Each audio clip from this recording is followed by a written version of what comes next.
the deed sort of gets signed over to you. Well, hey there, welcome back.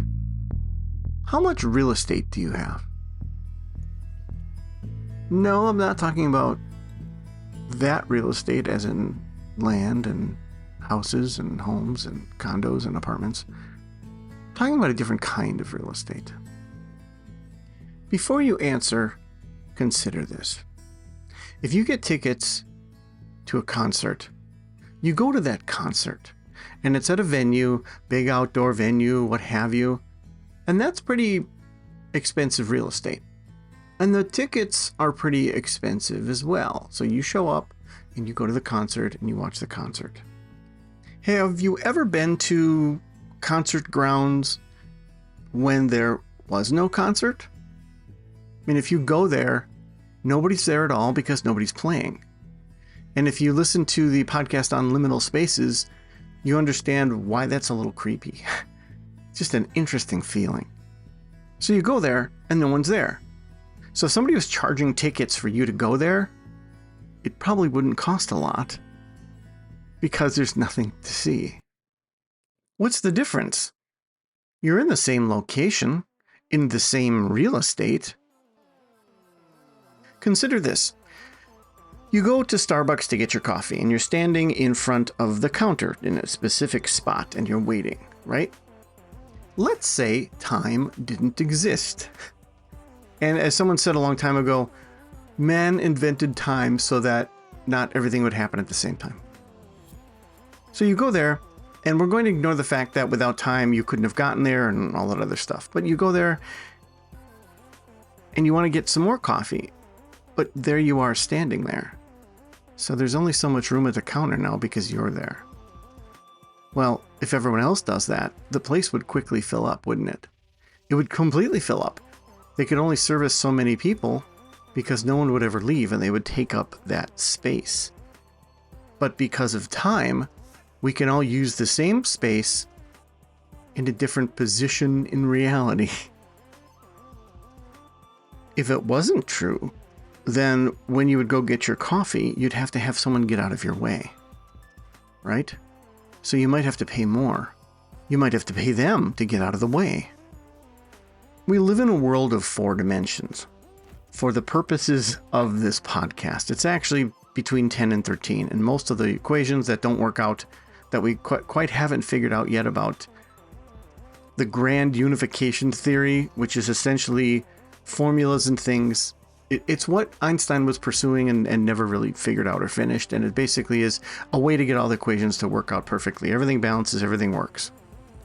But they found that if you take it out to 10 or 13 dimensions, it actually does. And imagining 13 dimensions can just make you go crazy.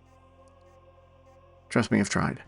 So let's say, for purposes of sanity, purposes of brevity, and purposes of being able to understand things, let's just say there's 4 dimensions. There's height, width, depth, and then time.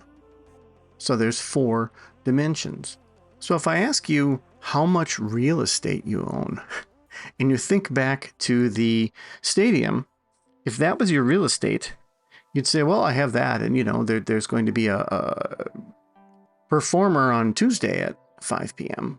And we're going to have a lot of people here. And then there'll be times when we don't have a lot of people there and so forth. So the real estate is sort of more valuable when somebody's there because that's the point of it. If the real estate is empty, in other words, nothing's going on, then the value is diminished greatly. And like I said before, if they could sell tickets, if you could literally buy tickets to the venue at any time, whether someone was playing or not, the tickets may actually be free, or they'd be $1 or something when no one's there. Of course, they would then try to figure out a way to make that space valuable. Well, nobody's showing up today. So how about we charge $5, and now we're going to get a food truck there, and now we're going to try to make that space valuable, that real estate valuable. So if I ask you again, how much real estate do you own? And we forget about height, length, and depth. We think about time. So when it comes to time, how much real estate do you own? And just like the venue, when there's something important happening, that real estate becomes more valuable. And at the time something isn't happening, you sort of have to make that real estate generate or be more profitable, or be more productive, or be more useful, or be more meaningful.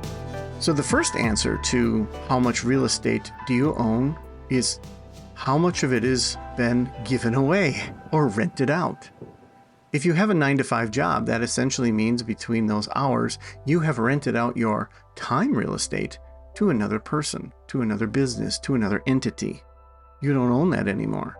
Well, you do, but you're under a certain kind of contract that space is taken. Since you have to sleep at night, that real estate is also taken, because that's a very valuable section of time that a certain process needs to happen, or the next day is not going to be so great. And then, of course, you have to eat. And a lot of people in business, a lot of entrepreneurs, other people try to eat while they're also working. So they overlap the space. If you've ever worked in an office and been forced to take an entire lunch, a full hour, you know the difference in your attitude, your performance, your energy, and your sanity that occurs when you go out for lunch. If you go out to a local restaurant, or even take a walk. I used to work in a very large building downtown in my city, and many times I would take a walk for lunch, and basically we'd eat a little bit on the way. And because the walk was so long, you'd walk to the apex of your walk and turn around and come back. So you'd literally walk for something like a half hour and come back for that other hour. And you were kind of sweaty and you're wearing business clothes, and it didn't always work out that great in the summer. But boy, did it make a difference. It made such a difference in shifting of attitude and perspective to get out instead of sitting in a seat all day long, literally for 8 hours. But real estate is expensive. Your time real estate is expensive. So you still have to eat. Typically people eat 3 meals a day or more. You have to travel to and from your work, unless you're working from home, which is more and more common these days. You have upkeep of your house, you have relationships, and you have other things. So a lot of your real estate is being rented out, or taken by force, or controlled. Because when we were younger, a lot of our real estate wasn't ours. It was someone else's. It was our parents. Our parents owned our real estate and sort of rented it back to us, didn't they? And when you get to be of age and when you get your first car and so forth, you suddenly feel this freedom. And it's this horrible, horrible, wonderful freedom of understanding that it's all your real estate. The deed sort of gets signed over to you.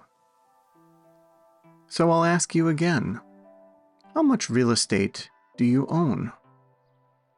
When I ask that question, it makes me think of what I have rented out to others, what I actually am owning, and what real estate I keep vacant. Because I keep certain time real estate vacant that's in use for me or to be given to certain people, clients, and so forth. And, we call that a schedule. Solo entrepreneurs, I've found, like to keep Monday morning and Friday afternoon sort of vacant for various reasons. Monday morning is in case there's a fire that happened from the weekend, metaphorical fire, of course. And Friday is because, Friday is kind of a winding down. Friday is I don't know, if I'm going to bust my butt all week long, maybe Friday afternoon is sort of a winding down. Yeah. It's a fascinating thing to think about time as a physical object, as a physical space that you can occupy. If you think about time in the same way that you think about space, it makes it a lot easier. Because if you rented out your home the same way you rent out your personal time, it would really strike you as, what is Bill doing here? Bill, get out of my living room. Oh no, you gave that to Bill. Oh, that's right. Or you can't even get in your kitchen because there's 7 people standing in there. Oh yeah, that's right. Man, this is really getting overwhelming, isn't it? I've touched on the concept of when people are in a transition, They get so stuck in the transition and how they adjust that they forget they're out of the transition when it's over, and they're sort of stuck in that space. Just like people who are retiring and they're switching their space quite a bit, and that includes time, and that's terrifying to them because their time, their space, their real estate is now vacant where it wasn't before, where it was filled. A lot of the real estate was filled. So think about this concept of time real estate. Who owns it? Who's renting it to you? Who's renting it from you? And if it's changing soon. Thank you.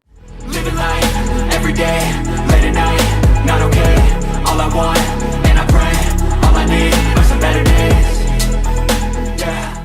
Thanks for listening. If you enjoyed the podcast, you might enjoy my books. Check them out on Amazon. Living life, every day, late at night, not okay. All I want, and I pray, all I need are some better days.